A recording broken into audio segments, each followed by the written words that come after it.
नमस्कार विद्यार्थी मित्रांनो, तर स्वागत आहे तुमचं स्टडी स्पार्क ट्युटोरियल्स मध्ये.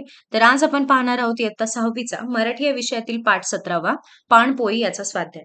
चला तर मग सुरू करूयात. प्रश्न 1. 1-2 वाक्यात उत्तरे लिहा.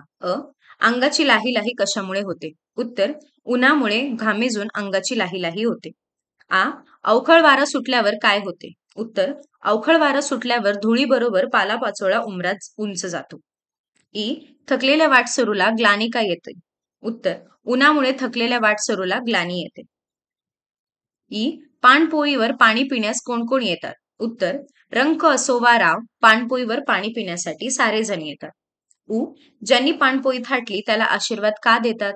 उत्तर, पोटभर पाणी पिऊन मनाला तृप्त वाटते म्हणून ज्यांनी पाणपोई थाटली त्याला आशीर्वाद देतात.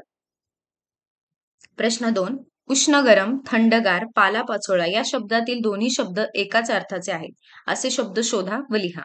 उत्तर, भाजीपाला, गंमत जम्मत, सरमिसळ, पाऊस पाणी, जवळपास, कामधंदा. प्रश्न 3. घामेजणे, लाही लाही होणे, उष्ण गरम झळाई, रखरखते ऊन, तहान लागणे या शब्दसमूहांचा वापर करून 5-6 वाक्ये तयार करा. उत्तर, घामेजणे, उन्हामुळे आपले अंग घामेजते. लाही लाही होणे, उन्हामुळे घामेजून अंगाची लाही लाही होते. 3. उष्ण गरम झळाई, उन्हाळ्यात दुपारच्या वेळी रस्त्यावरून जाताना उन्हाच्या उष्ण गरम झळाई लागत होत्या. 4. रखरखते ऊन, दुपारी 2 वाजता रखरखते ऊन होते.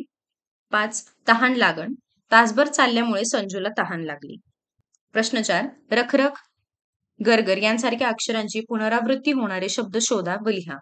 उत्तर, लाही लाही, पालापाचोळा, गरागरा, सारखी सारखी. थंडगार, रखरखत्या. प्रश्न 7. खालील विरुद्धार्थी शब्द लिहा. गार, गरम, रंक, राव, ऊन, पाऊस, सावली, तृप्त, अतृप्त, दुवा, बददुवा, सज्जन, दुर्जन. प्रश्न 8. तुम्हाला खूप तहान लागली असताना अचानक पाणपोई दिसले तर तुमच्या मनात कोणते विचार येतील ते लिहा. उत्तर, खूप तहान लागली असताना अचानक पाणपोई दिसली तर मी मनोमन प्रथम देवाचे आभार मानेन. पाणपोईवरील थंडगार पाणी पिऊन झाल्यावर पाणपोईची सोय करणाऱ्यांना धन्यवाद द्यावेत असे विचार माझ्या मनात येतील. प्रश्न 9. चालून चालून थकलेल्या वाटसरूला थंडगार पाणी मिळाल्यावर त्याला काय वाटते असेल? कल्पना करा व लिहा. उत्तर, चालून चालून थकलेल्या वाटसरूला ग्लानी येते. अशा वेळी जर त्याला थंडगार पाणी मिळाले तर ते त्याला अमृताहून गोड लागते. त्याला त्या पाण्याच्या घोटाचे महत्व कळते. पाणी पिऊन तो तृप्त होतो आणि ज्याने त्यासाठी थंडगार पाण्याची सोय केली त्याला धन्यवाद देतो, आशीर्वाद देतो. अशा प्रकारे आपण हा स्वाध्याय पूर्ण केला आहे.